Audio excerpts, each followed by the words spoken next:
V-Guard presents कौन जीत रहा है, को पावर्ड बाय सेंसोडाइन एंड विमल। बोलो जुबां केसरी। बलौदाबाजार हिंसा और आगजनी की घटना को लेकर हम पल पल की अपडेट आपको दे रहे हैं। फॉरेंसिक की टीम यहाँ पर मौके पर पहुँच चुकी है। आप देखिए, हर एक चीज़ों का जो सैंपल है वो यहाँ पर इकट्ठा किया जा रहा है कि किस तरीके से ये पूरी आगजनी की जो घटना है वो यहाँ पर उसको अंजाम दिया गया, कितने बड़े पैमाने पर नुकसान हुआ है। ये तमाम नुकसान का भी आकलन यहाँ पर किया जा रहा है। पूरी कलेक्टर एसपी की जो बिल्डिंग है वो जलकर यहाँ पर राख हो गई है, कई अंदर फाइलें राख हो गई है, हमने इससे पहले दिखाया आपको, और गाड़ियाँ यहाँ पर पूरी तरीके से जलकर राख हो गई है। फायर ब्रिगेड की गाड़ियों तक को बख्शा नहीं गया था। तो ये जो तस्वीर है और इसके साथ में जो एफएसएल की टीम के साथ में अलग अलग विभागों की, पुलिस विभाग की, कलेक्टर के अलग अलग डिपार्टमेंट की जो टीमें हैं वो यहाँ पर आई हुई है नुकसान का आकलन लेने के लिए। और हम आपको अंदर की भी तस्वीर दिखा रहे हैं कि किस तरीके से अंदर में नुकसान हुआ है। लेकिन फ़िलहाल एफएसएल और पुलिस की टीम को क्योंकि कल की ये जो घटना थी उसके बाद से अब तक जांच की कार्रवाई शुरू कर दी गई है। लगभग 120 लोगों की गिरफ्तारी अलग अलग स्थानों से पुलिस ने कर ली है और अलग अलग स्थानों पर उनको गिरफ्तार करके रखा गया है। कुछ अन्य ज़िलों पर भी उन लोगों को भेजा जा रहा है गिरफ्तार करके, क्योंकि यहाँ पर किसी भी तरीके की परिस्थितियाँ अब भी हो सकती है। लेकिन फ़िलहाल आप इस मंज़र को देखिए और समझिए कि आखिर ये घटना किस तरीके से, कितनी बड़ी लापरवाही थी।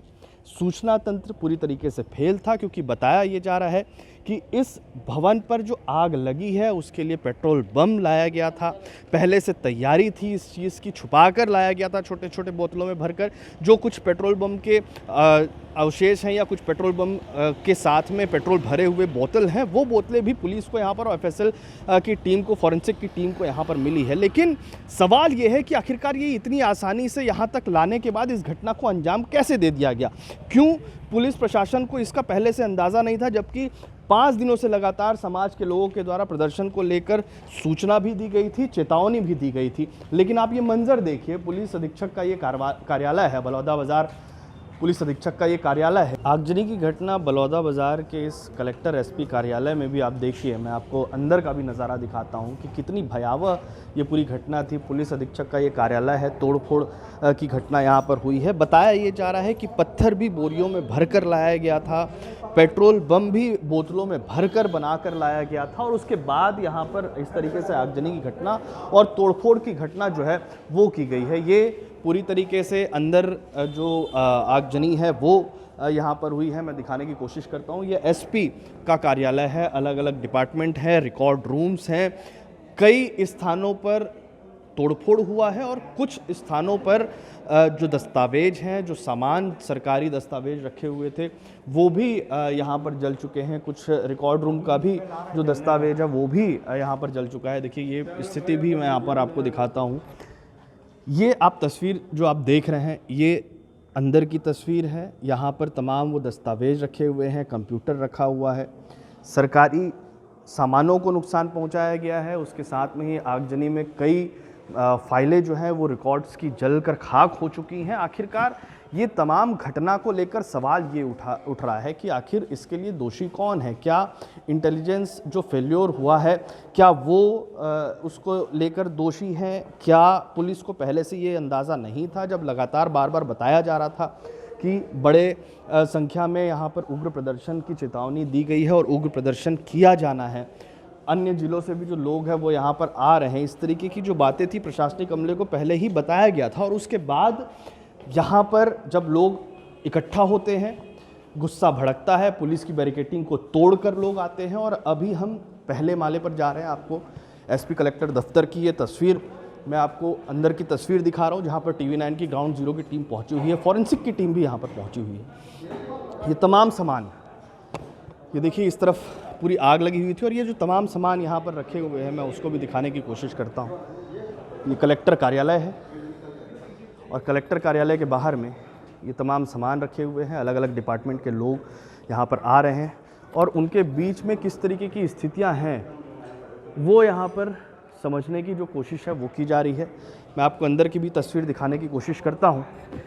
पूरी तरीके से आग लग चुकी थी, जलकर सामान खाक हो चुके हैं।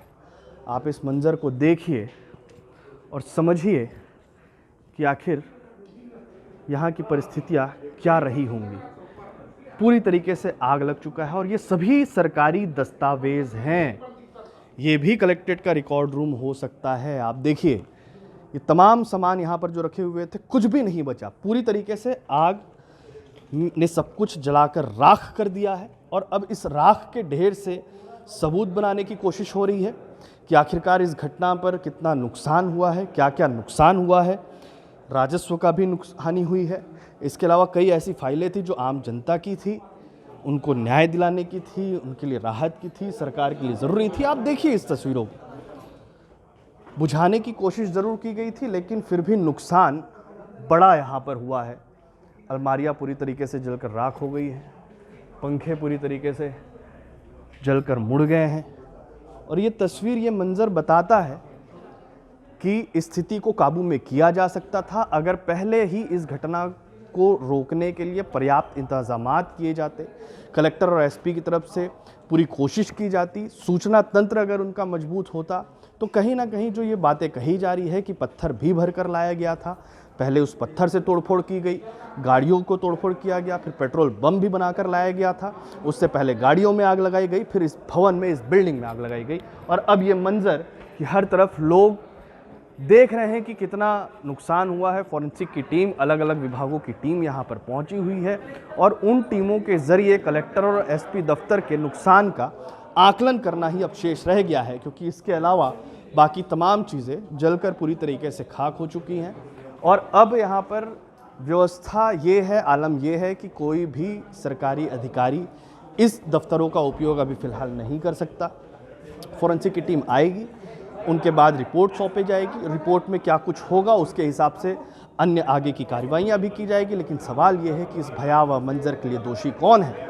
सवाल ये है कि आखिरकार पुलिस अधीक्षक के कार्यालय को बचाने के लिए क्या वाकई में कोई इंट नहीं मिला था? क्या कलेक्टर और तमाम अधिकारी जो यहाँ पर मौजूद थे, क्या उनको इसका अंदेशा नहीं था कि उग्र प्रदर्शन की चेतावनी 5 दिनों से दी जा रही है और वो इस तरीके की भयावह स्थिति हो सकती है? क्या लोगों के हाथ में लाठी डंडे हैं, रॉड है, पत्थर है, पेट्रोल बम है, इसकी भी जानकारी नहीं मिल पाई थी? ये तमाम ऐसे सवाल हैं जिनके जवाब आना बाकी है, लेकिन इनके जवाब जब आएंगे तब आगे की क्या कार्रवाइयाँ होगी ये भी आने वाला वक्त ही बताएगा। छत्तीसगढ़ से TV9 के लिए अमित मिश्रा। वी-गार्ड प्रेजेंट्स कौन जीत रहा है, को पावर्ड बाय सेंसोडाइन एंड विमल। बोलो जुबां केसरी।